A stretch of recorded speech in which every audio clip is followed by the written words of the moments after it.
and welcome to this week's lecture. And I am going to be speaking a little bit on the fast side because we are experiencing strong rains, which most often knocks out electric and which would knock out my Wi-Fi. So forgive me if I tap into my New York skills and talk a little bit on the fast side. So today's lecture is titled Who Dot? Now, modern day issue, let's start with that. We have each met at some point in our lives a pauper with a lot of money, as well as a wealthy man with very little money. Now, I don't mean pauper or wealthy in the poetic sense, but in the literal financial sense. And nevertheless, the pauper may have a lot of money, and the wealthy man may have very little money. I want to emphasize as well that I am not referring to the teaching of our sages in Pirkei Avot, chapter 4, Mishnah 1, famous teaching that says, who is rich? He who is happy with his lot. No, I literally mean it from the practical financial perspective for this lecture. I'm not saying God forbid no to this teaching of our sages. Well then, what gives? If I am speaking from a financial perspective, then how can a wealthy man not have a lot of money and a pauper have a lot of money? Seems to be a dichotomy right there. The answer lays in the individual ownership, in the individual's ownership of and relationship with his money. And in order to understand this, we are going to explore the deeper mystical secrets of the teaching of our sages, quoted in the Talmud, in the Darim, and in Ksubot, and it says, there is no pauper but in dat, and no rich man but in dat. Now, the translation most often used for dat is knowledge. And in this teaching of our sages, we are referring to dat as a mindset, defining wealthy and poverty as a mindset. However, in Hasidus, dat represents the most complicated of the three intellects. The three intellects are Chachma, wisdom, Bina, understanding, and dat, which I will now, based on the teachings of Chabad philosophy, will define as recognition and feel. And I'll explain this today. Now, in this lecture, through unearthing the secrets of dat, that we will understand the secret of being truly rich, truly wealthy. Just share with you people, my mother watches this video and she gives me a lot of agita for swaying back and forth. I just remind myself that. So you notice my mind went for a moment. But anyway, I will try. Besides for your sake, but for simply honoring the 10 commandments of honor your mother, not to sway. Okay, this lecture is based primarily on a mimer the Rebbe delivered on the 13th day of Tammuz in 1969, exploring the spiritual dimension of the prayer of Moses. That is the beginning of chapter 90 in the book of Psalms, Tfilah LeMoshe. Now, introduction. Last week, we discussed the mimer that the Rebbe said on Shabbat, the day before he said this mimer, and it's based upon the mystical concepts of Moses being a wealthy man with no needs, praying, which is all about having needs and asking for God to fill the needs. Thus, you have the dichotomy right here in those words, Tfilah LeMoshe. Moshe, a wealthy person who has no needs, Tfilah, defined only as having needs and asking God to fulfill those needs. Thus, we have the dichotomy of Tfilah LeMoshe.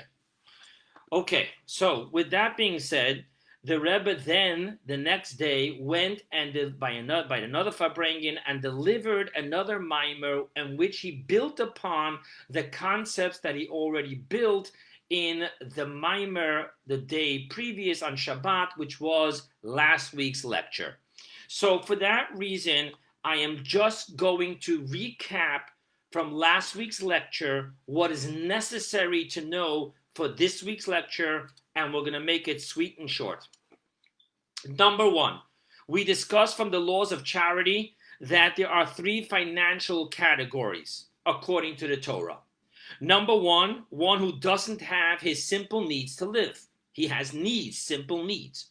Number two, one who has his needs but is lacking his standards of comfort. And you'll remember that I quoted to you from the Talmud, the person who's used to having a horse to ride on and even have a slave, a servant, running ahead of him to announce his arrival. Number three, one who has vast wealth, which will never serve any need or even comfort lack, but is just an abundance of wealth. We say it as the amount of wealth he has, and if he gives away part of that wealth, it will in no way affect his lifestyle. That's how wealthy he is. Thus, that wealth isn't for even the comfort of lifestyle. It's just pure wealth for the sake of wealth. Now, based on these three categories of wealth, poor, poverty, we also explain how this reflects in the spiritual dimensions of God's light. And let's go over it quickly. One, the category of needs. The finite, linear, permeating expression light, which is contracted and becomes the soul of life of all creatures. Thus, it's need. Without it, there's no life. Number two, comfort. And again, over here, comfort, we're saying unneeded but lacking to one's lifestyle.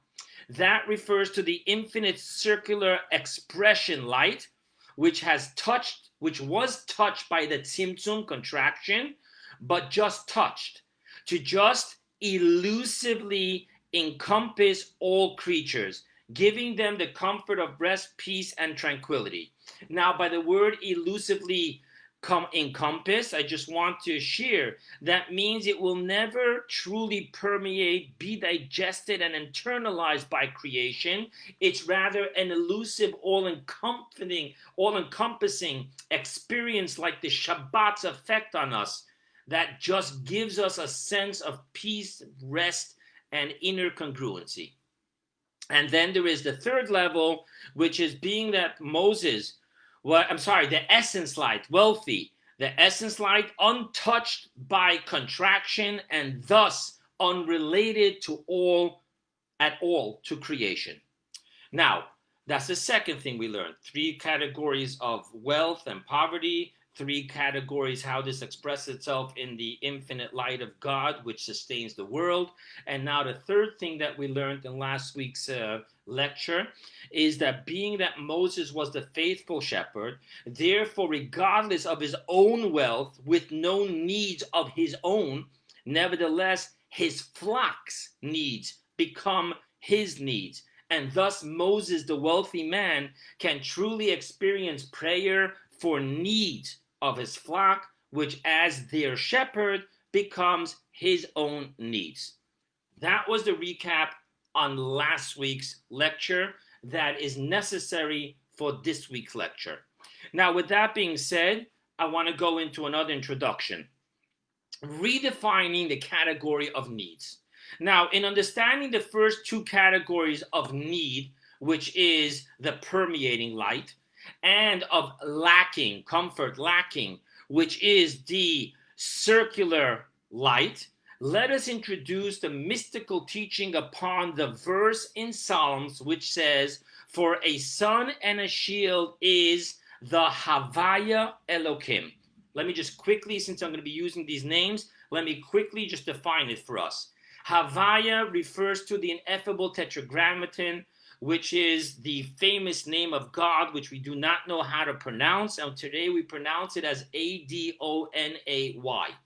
Now, that is Havaya. It refers to the infinite light, as we'll soon see. And then there is Elohim, which actually is pronounced Elohim. I am purposely mispronouncing it because I do not say God's name in vain. And that is what the verse is saying, that a sun and a shield is Havaya Elohim. What is the mystical teaching on what King David is saying? And the mystical teaching is that the name Havaya, which is the category of lacking, which is the comfort slash lacking, which is the infinite encompassing light, is shielded by the name Elohim, which is the category of needing fulfillment, which is the finite permeating light. By the way, parenthetically speaking, the name Elohim has the same numerical value of Hateva, which is the nature, because it refers to divinity as it has contracted and it fits into the laws of nature, becoming the life force of nature.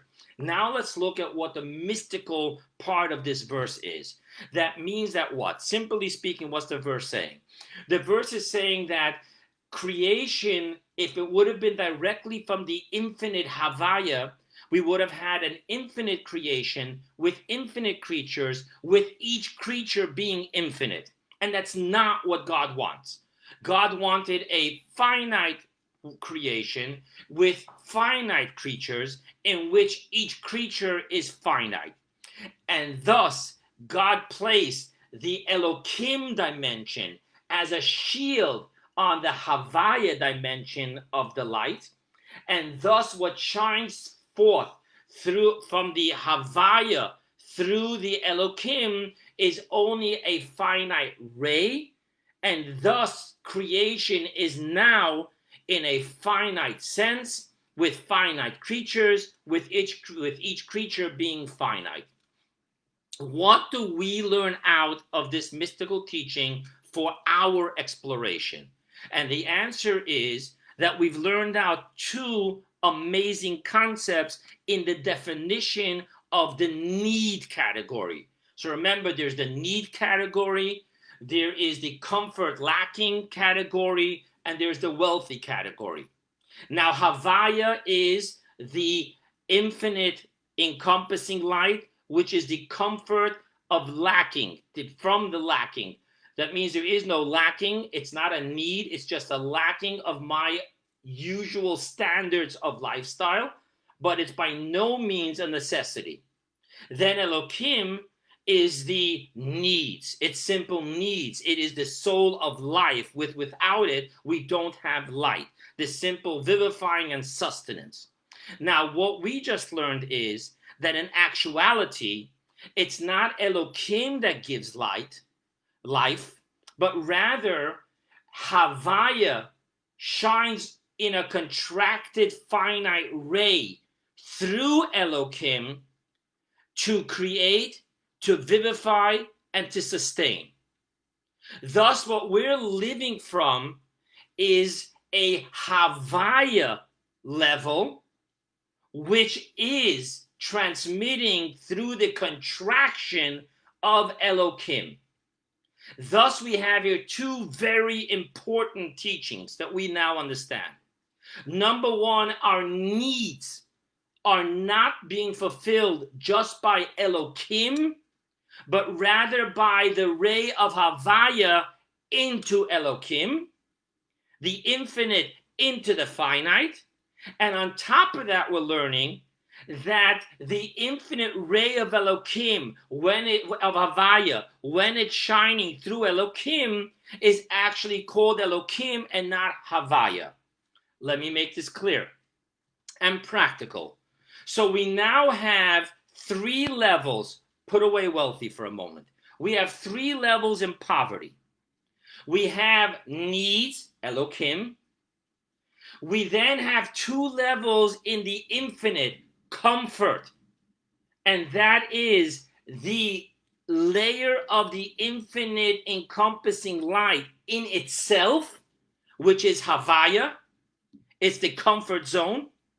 Lacking, if not having it, but by no means is it needs. But then we have the ray of Havaya as it descends and closes itself into Elohim, which now defines for us that it becomes Elohim and not Havaya because it's fulfilling our needs. Why is this important in the buildup of this lecture? Is because what we now understand is, as we'll see later from the process of lower dot, that what really happens is that our needs is actually drawing not from the finite light, but from the infinite light. And we'll see how that plays into the prayer of Moses and what that does for us. Okay, now let's move along with this, okay? So now let's understand this on a more practical level when we talk about soul and life. On a more practical level, let's talk about our soul. Our soul is our source of life. Our soul gives our body life. The difference between a living body and a dead body is simply whether the soul is giving it life or not. Nothing changes in the body, in the biology of the body itself. It's the functioning of the body, which depends upon a life force, which is the soul. Now, in the soul, we have two levels. We have the soul itself, which in itself is essence of life. That's what a soul is, life, energy, life. And then we have the ray of the soul, which permeates into every organ of our body, which then transforms our lifeless body into a living body. Now, the body cannot live off the soul itself. The soul itself, that would be like plugging in an appliance into the source of energy rather than into a transformer upon a transformer upon a transformer, which is minimizing the infinite power of energy to finite energy, which will sustain the actual appliance. Thus, the same with the soul. There's the soul itself, and from the soul itself comes a ray of the soul, which becomes the life force of our body. Now, to understand this on a deeper level, the ray of soul itself, the only reason it can give life is only soul, not rays. But because the ray of the soul is a ray of the soul itself, in which there is a finite expression of the soul itself, thus the ray of soul can give us life. In other words, if we were somehow to disconnect the ray from having within it the soul itself, the ray would not be able to give life to the body. Thus, again, we have the three dimensions. We have the infinite light, the infinite encompassing light of the soul itself. We have the finite permeating light of the ray of the soul, which really clothes itself within our body. But then we have the part of the essence soul, the part of the infinite life force of the soul itself, which is within the ray, which gives the power of life. Thus, ultimately speaking, you and I are not living off a ray of the soul. We are living off the soul itself within the infinite ray that has the power to give life. Thus, we're not living off Elohim itself. We're living off the Havaya within the Elohim, which now can vivify and sustain a finite creature without blowing its circuits. This becomes now clear. Now let's go a little bit further. And so too it is concerning God, as the Talmud says, just as the soul fills the body, so too does God fill the world. Now, what does that mean? So I want to get into a little bit of Hebrew and a little bit of grammar.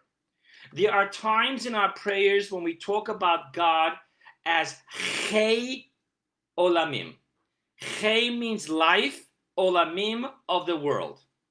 But then there are times when we pronounce the word not as Chei, vowel A, called Tzerei, but as Chai Olamim, which is life, but with the Ah vowel, called Patach. Now, what is the difference in grammar? In the rules of Hebrew grammar, when you have the word Chei with the A sound, that tells me that the word Chai does not stand alone, but is davuk. It's connected to Olamim. Thus, we're not talking about life in itself, We're talking about life of the world. And we're talking about God. God is the life of the world. But when we talk about Chai Olam Ha'olamim, we're not talking about life of the world. We're talking about life itself, which gives to the world. Now, what the difference here is that Chai Ha'olamim is talking about the finite ray, the permeating light, which is the life of the world. While Chai Ha'olamim is talking about the infinite circular encompassing light, which even though it's connected to Ha'olamim, as we mentioned previously, because that is what contracts and goes into the Chai Ha'olamim. So the Chai Ha'olamim goes into the Chai Ha'olamim to literally give life. Thus, in spirituality, we also have these three categories within poverty itself, because it's all about needs and lacking. It's not about wealth. And that is, again, Chai Ha'olamim, Chai Ha'olamim, and the way Chai goes into the Chai Ha'olamim. In other words, we have the ray of the soul, as God being the soul of the world, which permeates, vivifies, and sustains and gives life to the organs and to the body. Then we have the soul itself, life itself, which cannot, it will blow the entire circuitry of every creature if that directly gave life. And then we have the soul itself, which places itself within the ray, the Havaya within Elohim, so that it can sustain and vivify a finite body. These are all the introductions. And with this, now let's go into our lecture. As you know, I always go ahead and list the Kabbalistic concepts that we talk about. So I'm going to just give you the three Kabbalistics. We're going to keep it short and sweet, practical, down to earth, and hopefully empowering, inspiring, and transforming to you and I. So the three concepts we're going to talk about is, what is Dat? Number two, the deeper dimension of need, lacking versus wealth. And number three, what is Moses' prayer? Okay, let the amazement of Hasidus begin. Number one, what is Dat? And this is the bulk of this entire lecture. I referred previously to Dat as the most complicated of the three intellects. Why? Well, for starters, in many teachings, Dat is already the experience of emotions rather than it being a pure intellect. For example, for all of you out there, the men who put on tefillin, the women who have seen tefillin, you will notice that the head box is the head box and the hand box. Now, the head box, according to Kabbalah, represents the intellect, head box. But interesting enough, even though we only have three intellects, if you look carefully, you'll see there's four boxes pushed together as one box. Now, why is there four boxes if it represents intellects and there's three intellects? The answer is because box number one and number two, and there's an argument according to different people how they set up the tefillin. You have primarily the four different tefillins that you have. You have Rashi's tefillin, Rabbeinu Tam tefillin, Ravid tefillin, Shmoshe Rabba tefillin. But either way, box number one and box number two, however you want to look at which one those are, they represent the intellects of wisdom and the intellects of understanding. Now, box number 3 and 4 represent love and awe. But one second, love and awe are emotions. What are they doing in the head box? And the answer is, we're not talking about as love and awe as pure emotions. Rather, we're talking about the intellect of Dat, and it already transforms into the primary all-inclusive emotions of love and awe. So Dat is complicated. It's an intellect, but emotion. What's going on here? I want to share with you something else that is complicated about Dat.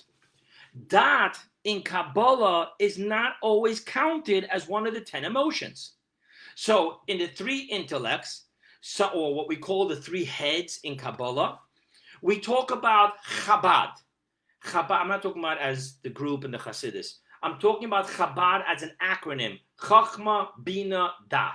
Wisdom, understanding, loosely translated as knowledge, but as you already heard, we're going to talk about it as recognition and feeling. However, there's other teachings in Kabbalah which refer to the three heads as Kachab. Kachab is the acronym of Keter, supernal crown, Chachma, Bina, and then you have the seven emotions, no dot. I'm going to give you a little bit insight, mystical insight on how that works. The way it works is that dot is actually divided into two. But let me first give it to you in the simpler form. Dot is the center column, right, left, center, wisdom, understanding, dot. Now, dot is the one that has the deepest connection to the inner dimension of the supernal crown. Now, I'm going to throw some more Kabbalah on you. Please, you know me. I'm not going to leave you hanging. No levitating. We're going to bring you down to earth. Now, when we say that the dot connects to the inner dimension of Keter, the inner dimension of Keter is called Atik. Now, there's two translations to that word Atik. One is ancient, like Yerushalayim Atika, ancient Jerusalem. But there's another translation in the word Atik from the word Netak, which means disconnected, separated. Now, what does that mean to us? We're talking about that the dot connects to Keter, which is disconnected. Thus, when we're looking at Keter from the inner dimension of Keter, being that it's Atik, disconnected, separated, we do not count it. Rather, we count dot as the representation of Keter. So we're going to have Chabad and the seven emotions. However, when we talk about the external dimension, the outer dimension of Keter, which that level of Keter is the source and connected to the 10 emanations, then we count Keter and we don't count dot. Now, again, I'm just looking to make this all practical. In a crown, you have the inner part of the crown, which it's going to flip over here. The inner part is the lower part, which is the outer part in Kabbalah. But the inner part is made to fit the size of the head. The outer part can be as big as you want. I mean, it's got to have a strong neck, but as big as you want. Thus, the inner side of the crown in Kabbalah spirituality is the external dimension of the crown, which has to fit and be connected to the head. While the external wealth of the crown is disconnected from the head itself. Thus, when we do the internal dimension of the crown, the Atik, we can't count it because it's not part of the actual system. It's disconnected. It's not part of the life force. While when we talk about the external part of the crown, which fits the head, feeds the head, makes the head king, that is counted. Thus, when we do count Keter, we don't count dot. When we don't count Keter, we count dot. Now, to make this a little more complicated, the higher dot itself is two categories. The higher dot elyon, is connected to the inner dimension of the crown, Atik, disconnected, while the lower dot is connected to the external dimension of the crown. Let's now connect the dots before we go further, and you'll see how everything really tangibly makes sense. So, Moses is wealthy. Moses is called higher dot. We now know that wealthy, as we explained, is that which is Atik, disconnected. It's the essence light that neither was transformed nor even touched by contraction, and thus can serve no purpose, not in need fulfillment, and not in comfort filling of the lacking. It is wealth for the sake of wealth, which is untouchable and completely disconnected.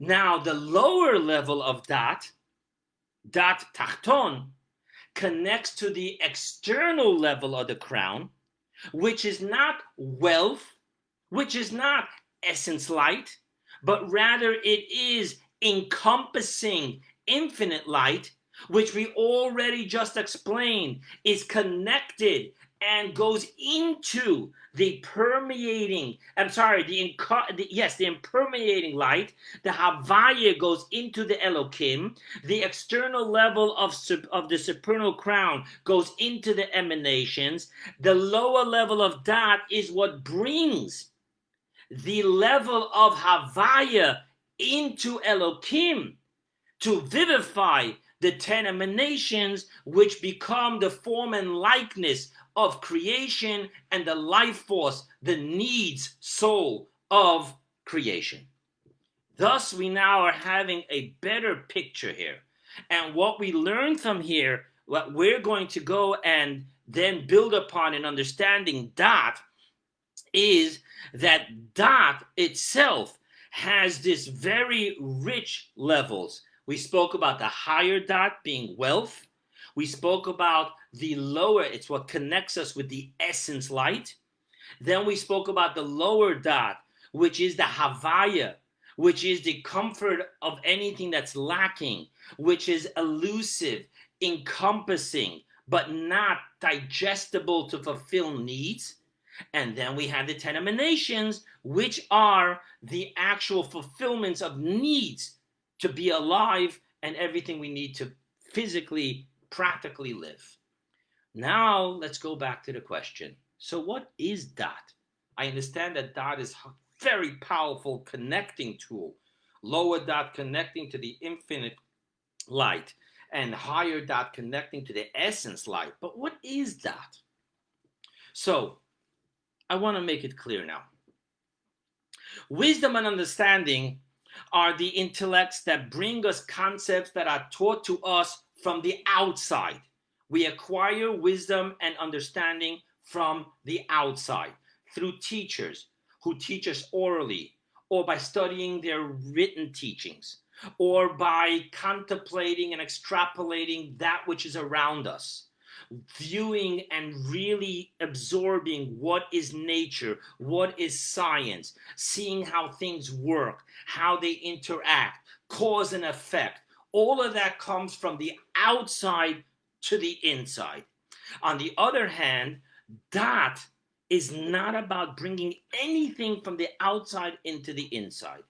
Rather, Dat is very distinct in its revealing and deeply connecting with the inside. Again, I don't want to get kumbaya here. Inside, let's talk about this practical. Now, because of the difference between wisdom, understanding, and knowledge, we have two distinct differences between wisdom, understanding, and knowledge. Number one, the experience of wisdom and understanding is never really ours that we own. Rather, it is always something that was given to us from the outside. And even while now we have it, it is ours and we don't truly own it. So ultimately, it's not truly ours. It's, so to speak, borrowed. Now, the experience of Dat is all about truly owning to the point of absolute oneness and unity. Until we are one with the experience, it is ours because it has truly become us. Now again, I know I'm using words that could be translated as kumbaya. Trust me, Chabad doesn't kumbaya. We're going to get here. Just come along with me. Another distinction, which is the outcome of distinction number one, is as follows. That in which any resolution built upon wisdom and understanding is not concrete, is unstable, and is breakable. While a resolution built upon Dat is concrete, stable, and unbreakable because it is ours, it has become us. And thus, we have the terminology in the Judaism in which we call someone a takif bedaitoi. Takif means strong. And what this means is we're talking about someone who is steadfast in his mindset. And as you can see, we use the word takif, strong and steady, not with wisdom or understanding, but takif bida'ato. It's in the intellectual of dat is the only place where takif can really exist, because it is me, not something that was given to me.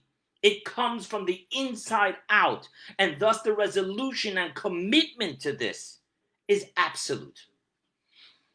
Okay, and here I'm going to share with you two interesting insights into that.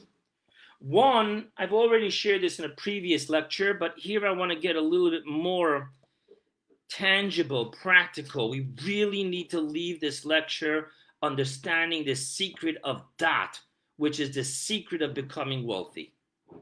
So in secular writings, I found a book called Blink, and there's a link to it, written by the researcher Malcolm Gladwell. He wrote a couple of books.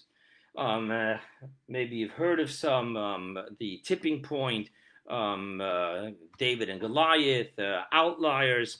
The one I'm talking about is his book, the book Blink, and I find him to be an amazing researcher, and I really appreciate his style of writing. Be it as it may, I want to just share with you that in that book, I believe he describes some very accurate traits about the realm of dat. Now, the subtitle to this book is Thinking Without Thinking. The concept here is that there is a different level of thinking working here. And I am very tempted, not him in his book, I am very tempted to connect this to emotional intelligence acquired through diligent dedication and total identification with one's field of expertise, in which it truly becomes a life passion rather than just an expertise. So now, normally when we say emotional intelligence, we're talking about maturity. I am not talking about emotional intelligence on the level of emotional immaturity, as much as I'm talking about emotional intelligence within the intellectual, I'm going to use the word intellectual, expertise that we have in our field of expertise, which now is not just a field of expertise as, I do that for a living, but rather it has become my passion, almost to the point where that which Aristotle once said to a student who questioned him, and he said, does a mathematician become a triangle? It's almost as we're talking about the level of emotional intelligence where such an answer is unacceptable. We're not talking about an expertise. We're talking about a life's becoming, a life's calling, a life's oneness, passion, not an expertise in a field. Obviously, it demands an expertise in the field, and we'll talk about it. It demands huge experience. We'll talk about what that demands. But I just want to share. Now, I want to share with you the opening story in that book. So the opening story in the book is about Getty Kuros, which was a statue brought to the J. Paul Getty Museum in California. It was thought by many experts to be legitimate, and when others first looked at it, their initial responses were skeptical. Gradually, the argument for the legitimacy of the Kuros provenance fell apart. The letters tracing his history turned out to be fakes, referencing postal codes and bank accounts that did not exist until after the letters were supposedly written. The point being that while professionals tested and researched, validating its being authentic, others, without research, thinking without thinking, without research, just at the first look, blink, knew with unshakable certainty that it was a fake. Now, in the book, I wanted to share with you when one such person of this blink experts was asked how she knew that it was a fake. I want to share with you her answer. When I looked at it, my stomach turned, and I prayed that the museum hasn't already purchased it. No intellectual intelligence to this response, because she was coming from a place of dat and not from a place of wisdom and understanding. She was coming from that which was in her, that she totally owned, and not from an external, learned, borrowed place outside of her. So I think that that book, Blink, and just what I shared with you about Blink, gives us a little insight to this dot, thinking without thinking, a relationship so deep that defies the rationale. Of course, it was built originally on rationale and intellect, but now it's come to such a point of recognition and feeling, which is not logical. Now I want to tell you a personal story. Once, after my grandmother, Gitta Lipszyc of blessed memory, left a yechidut, a private audience that she had with the previous Rebbe, Rabbi Yosef Yitzchak of Lubavitch, the previous Rebbe told his secretary, Rabbi Eliyahu Yachal Simpson of blessed memory, about my grandmother. She is a bar das. Now I'm going to use the word barless because the quote is bar das, but bar is masculine, balas das. Now, being that Rabbi Simpson happened to also be the family rabbi in Borough Park, he taught my father his family taught my father for the bar mitzvah. I remember him. I used to daven in that shul. So there was a relationship there. So our family actually found out what the previous Rebbe said about our grandmother. I mean, we had no way of knowing. It was after my grandmother left that the previous Rebbe told it to Rabbi Simpson. Rabbi Simpson, being close to our family, wanted the children. He didn't tell my grandmother. He wanted the children to know what the previous Rebbe said about their mother. Now, we refer to a person as a chacham, a wise one, and that talks about wisdom, chachma. We call a person a maven, an understanding one, which refers to the intellect of understanding, bina. And yet the name that the previous Rebbe referred to my grandmother was concerning the intellect of dat, a bar dat. Now the reason is that while my grandmother held her own in the world of wisdom and understanding, nevertheless she excelled in dat. What does that mean? So I'm going to tell you a little bit of personal history. My grandmother, as a young wife and mother, came to foreign America, having 6 young children at the time. Later she had a 7th. Was suddenly cast into a situation of her husband being in a hospital for an entire year with a health situation from which he would never fully recover. Now, forcing her to become the primary breadwinner and even the primary caretaker, not only of her children, but of her husband. I've witnessed this, where she was battling with her husband, my grandfather of blessed memory. Did you take your medicine? Didn't you take your medicine? Literally, she became the primary caretaker as an outcome of that health situation that my grandfather went through. Now, all this as an orthodox, non-compromising religious woman in a very non-orthodox, challenging America in the 1940s. Now, the dot element referred to here was about an unbreakable faith, commitment, and guiding light in how to act, live, survive, bring up her children to continue in their mother's certainty, marrying off her children, and seeing grandchildren still walking in the same unshakable path she has trod for them.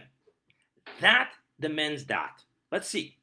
My grandmother wasn't faced with the luxurious debates of today's orthodoxy. Today's orthodoxy has the luxury of debates of what we call chumras. I don't eat that kosher, I eat this kosher. Luxuries, my friends, luxuries for the Orthodox Jewry.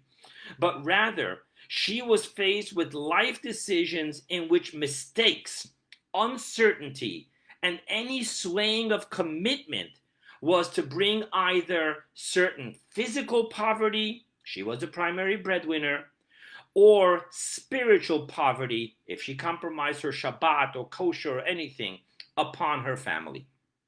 Now, no grandmother was not a Talmudic scholar, nor a Talmudic maven, but she was an absolute balis dat, navigating and surviving the turbulent American waters as a Jewish conceptually single mom wouldn't depend on her externally given wisdom or understanding, but on her internal, deeply owned dat as a Jewish mother, guardian of her offspring. Now, dat is described in the teachings of Hasidus as, I told you before, hakara and hargasha. This means a recognition and a feeling deeply owned, even inexplicable, certainty of thinking without thinking. It is the outcome of total focus in which our entirety of our mind and thought completely engage with the item concept expertise. It is the outcome of a personalization of passion and life calling rather than an abstract, detached topic course of study. And it is not something that we pursue for any external rewards, but to truly live out a deepest inner calling, a soul calling that will always call us back to itself. The recognition and feeling is not the outcome of logic and reasoning, in as much as the logic and reasoning now becomes the outcome of the recognition and feeling. And thus, we find in the Talmud, and I quote, Rav, and I have a link who he was, and in the 10 times of the Talmud. Rav remained silent, but did not retreat from his resolved opinion. Now, the reason being that Rav, even though he could not defend his position in the moment, deeply knew the validity of the opinion on a dot level, on a blink level, on a thinking without thinking level. Now let's move on to the second of the three Kabbalistic concepts, the deeper dimension of need lacking versus wealth. Okay, I'm going to share with you another perspective. The wealthy one is called the mashpia, the giver, while the poor one is called the receiver. And what this ultimately means, that even when the poor one has, he has it as a receiver. And thus, even while he has, he is ultimately a poor one. And this will manifest itself in that what he has isn't unshakable. It isn't certain and owned by him to absolutely be his. Simply speaking, quote unquote, from the teaching, it could be otherwise. And if it could be otherwise, even though it isn't otherwise, it isn't truly so. Thus, even while he's wealthy in the moment, in an acquisition of much, nevertheless, the fact that it could be otherwise means that even while it is, it doesn't truly define the experience and the situation. Now, let's go further with this. The wealthy one, on the other hand, even when he is in an environment and position in which it seems that he does not have, nevertheless, he ultimately and deeply, in no uncertain or shakable terms, has, because he is wealthy. Allow me to explain this in an example, because it seems like I'm like, what am I saying? I want to talk financially, and yet I'm saying the one that has, even when he has, it isn't really his, it's borrowed, it was given to him, and thus he doesn't really have. And the one who's wealthy, even when he's in an experience, in an environment where he doesn't have, but being that he is wealthy, he is the giver, thus he truly does have. What does that mean? I'm going to give you a simple, practical explanation, which is built upon why the Rebbe said this teaching, which was about the arrest and the liberation of his Rebbe, Rabbi Yosef Yitzchak of Lubavitch, in Soviet Union in the year 1927. And here I want to share with you. The previous Rebbe, wrote his memoirs of the arrest and the liberation, and then it was translated later on, many years later. And in the English translation, the translator titled the book not The Arrest and Liberation or the Memoirs. He actually gave it a title which I love. He called it A Prince in Prison. And why do I love that title? Because it captures the entire memoirs in these 4 words: A Prince in Prison. Now, let me share with you just a couple of examples, okay, so that you can see what I'm saying here. Okay, one time when the torture inquisitor, so I'm sorry, I interrupt myself. We don't understand what we're talking about here because we have American prisons in which prisoners have rights and comforts and can even riot and can even fight and sue. And this is Russia. This is Stalin's Russia. When you went into prison, you had no rights, and no one would know if you disappeared, were killed forever. There was no, oh yeah, I'll show you. And now listen to what the previous Rebbe, no radical, very bardat. Listen to 3 stories. At one point, the person who was torturing and then questioning, he actually all of a sudden just lashed out at the previous Rebbe and said, "We will teach you a lesson." To which the Rebbe calmly responded, "Yes, but whom?" Amazing. Next example. The Rebbe who spoke and wrote a perfect Russian, and the authorities knew this. They had writings from him in his handwriting in Russian, and nevertheless, the Rebbe refused to speak or respond but in Yiddish. Remember, this isn't America or a free world. This is Russia, and this is Stalin's Russia. You didn't make demands. It was beaten out of you. And a third and final story. In response to the Rebbe refusing to respond or sign on the false accusations against him, because that's the way Russia worked. They wrote accusations and they had you sign it, and then we got a confession, so we're going to execute. But the previous Rebbe refused to do that. So the guy took out a gun, put it on the table, and said to the previous Rebbe, "This toy opened up many mouths."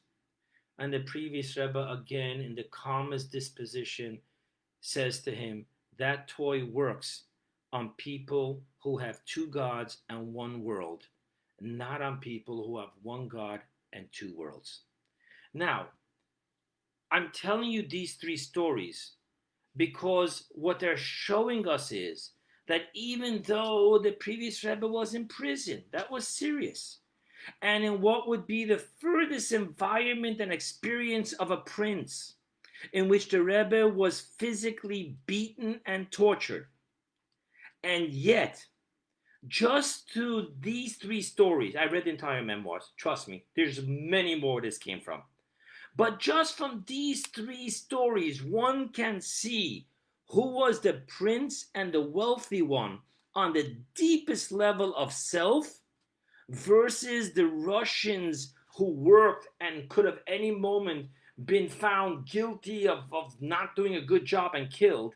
So who was the prince and the wealthy, and who was the absolute slave and truly poor in the deepest sense of self?